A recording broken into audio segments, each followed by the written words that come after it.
By the way, hit the notification bell or join Mug Club if you haven't already. Full daily show there for people who are watching on YouTube. And subscriptions don't mean anything anymore. So the question of the day, where did you first hear the news that Molly Tibbetts, that the killer was an illegal immigrant? And does that change the way you view the story? We'll get into some facts, statistics here in this segment in a little bit. But on a personal level, does it change the context to a murder when it was carried out by someone who had no business being here at all? Comment. Want to hear from you. Obviously, in this tragic case now, they found her body, if you don't know, and an illegal immigrant was charged with her murder. But the media is furious with Trump's comments regarding the bag of human scum. You heard about today with the illegal alien coming in, very sadly, from Mexico, and you saw what happened to that incredible, beautiful young woman. Should have never happened. Illegally in our country. We've had a huge impact, but the laws are so bad. The immigration laws are such a disgrace. That's one of those deals. How could anyone disagree with what he just said? Yeah, he said nothing inflammatory. He didn't say anything to try to rise people up. That being said, there is something sing-songy about the way he says it, where you're like, is there an insult in there? This is President She was Trump, a beautiful woman. You're like, wait, is he insulting someone? Because we've been conditioned to think that everything he says is bad. Here's the thing. There have been many cases where illegal immigrants have killed U.S. citizens. Remember, was it Kate Steinle? Yeah. That was one? Remember, there have been tons. We've covered them on the show. And contrary to when a white guy shoots up a public gun-free zone, the media jumps on it faster than a duck on a June bug, unless, of course, that white guy stopped by another white guy with an AR-15, Stephen Williford. Nowhere to be found Sutherland after that. Springs, by the way, one of the most deadly shootings in modern history, more so than Parkland, but nobody talked about it. Yeah. Every time something like this happens, the leftist media trots out articles claiming that the vast majority of illegal immigrants, they're actually law-abiding. This is what we have to deal with. And you see this a lot, right? And you've covered this quite a bit. Yeah, I cover a lot of the European illegal immigration because it's obviously at a far greater rate than the American levels right now, but it's real bad there. You're having people run down in the street constantly, just in the UK. Well, it's funny when I say the majority of illegal immigrants are law-abiding. To those of you confused at the seeming redundancy of law-abiding illegal immigrants, shut up, you're racist. It's kind of this oxymoron in societal nomenclature that we accept, like jumbo shrimp or CNN News. It's just one of those deals that you just go with. Let's take a closer look, though, at the studies that were cited by good old Washington Post. We fact-checked them, by the way, with Lee Doran not too long ago. You can go watch that video. I think it was like 950 facts they completely lied about. That wasn't hilarious. So one of the studies that they actually cite here, it just compares crime rates in locations with more illegal immigrants with those that have less. So another study, too, that they cite, it assumes that if illegal immigrants commit crimes at the same rate as the legal population, that there's no increase in crime. These are flawed studies. Well, this is one of the most simple logical fallacies to the point I even hate to point it out for fear of sounding like a first-year social studies student, like, correlation doesn't equal causation, man. But here it's actually true. But I know. And weed cures cancer. We get it. Okay. Of course. But it's true. That's the first thing people throw back at you, like, correlation is not equal causation. Okay.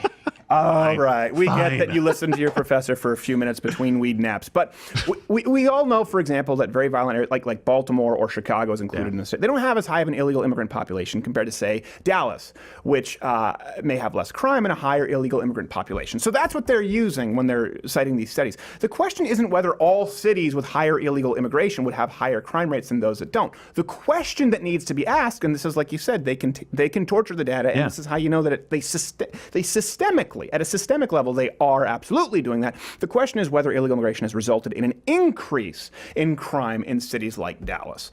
And the truth is, it's actually really easy to answer. I know it seems complicated because violent crime has consistently been on a downward trend, despite what the conservative media tries to tell you that, exactly. It's worse than ever. Actually, violent down significantly. And with a big city, there are a lot of variables. But let me make this simple for you. Every single crime committed by an illegal immigrant is a crime that could not have happened if that illegal immigrant wasn't here illegally. Period. That seems pretty self-explanatory to me. So if there are 100 crimes in Dallas committed by illegal immigrants, take away the illegal immigrants, enforce the laws on the books, carry the one, that's 100 crimes less! It's that easy to do the math. Pretty good at math there, buddy. Good job. And I don't know why does the left not admit this? This is what was so crazy to me. What's happened to all of their rhetoric, like with anti-gun, the anti-gun rhetoric? If it would only save one life.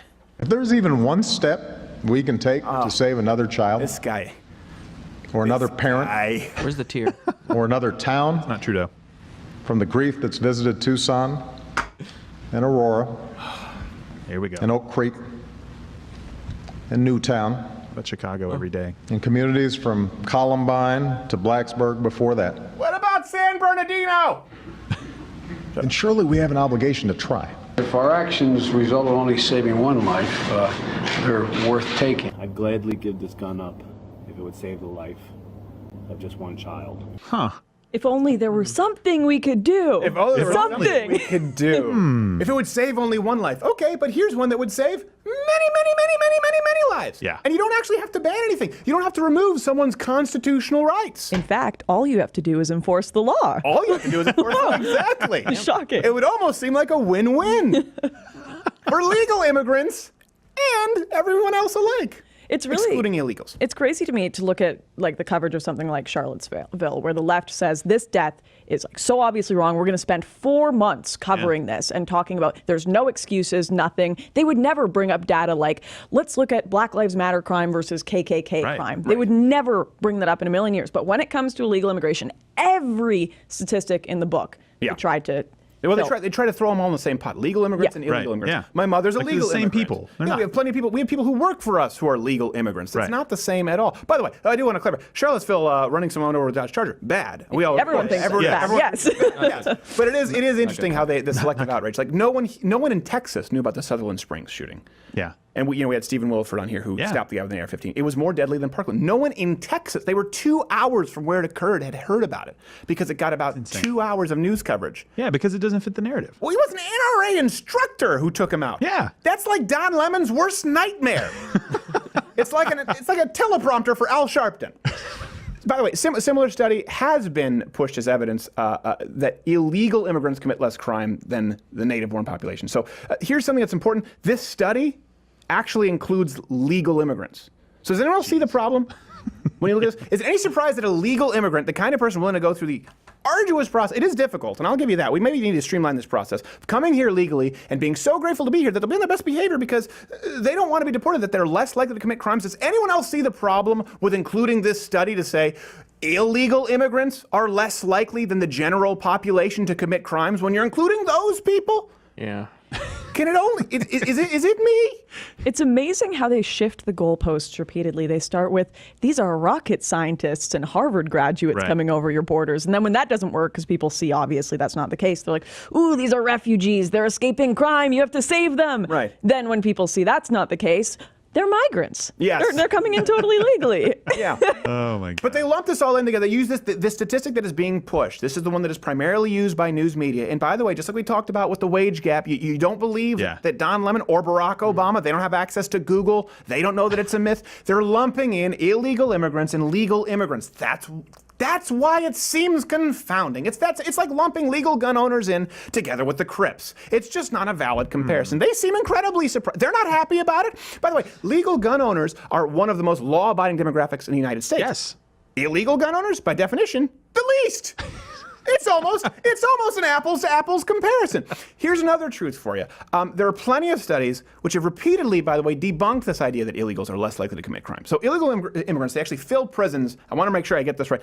On average, between 3.5 to 5 times as many crimes as the average native. So one report, this comes from Heritage, actually found that criminal aliens make up 27% of all federal prisons. Judging by those numbers, in federal prisons alone, non-citizens commit federal crimes at 3 times the rate of citizens. A 2001 study that actually does take country of origin and geographic concentration into account found that Mexican immigrants, it's almost become a dirty word if you're referring to immigration. You use the word Mexican, people are like, I can't believe you said Mexican. It's like it's a slur now. People of Mexico. From Mexico? I don't know.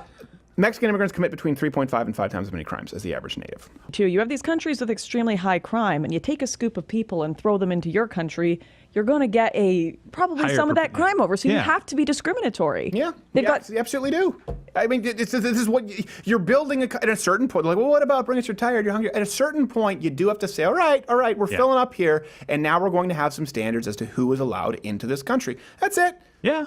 It's really that simple. They're only about 7% of the population, by the way, illegal immigrants, commit 22% of the federal murder convictions, now we're just talking murder, 18% of fraud convictions, 33% of money laundering convictions, 29% of drug trafficking, 72% of convictions for drug possession. So when you read about Molly Tibbetts and you subsequently read all the leftist apology tours claiming that it's an isolated incident, just call BS and get mad. It's not an isolated incident. It's not true. It's not accurate. They trot out one stat that lumps everybody in together. And when you actually look, this is the beauty of the internet for all of the deplatforming that's going on, what's happening with social media, and hopefully the pendulum will swing the other way.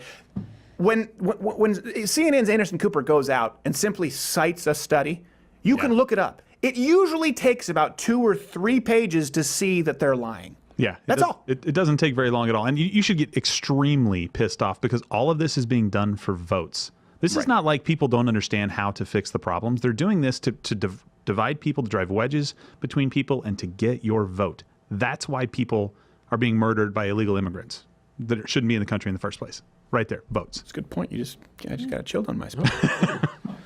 Ooh. I do what I can. Really, to boil that down, it sounds positively dark. The good thing, by the way, is that unlike the left's rhetoric, for if we could just save one child, and they use that as an excuse to ban all firearms, and no proof that it would work, by the way. Right. In this case, we do have the moral high ground. You have the moral high ground. Anyone out there who says, all right, okay, listen, I think we need to actually take a look at immigration laws, or at least enforce them. We can say, if immigration enforcement could save just one life, whose life? Molly Tibbetts.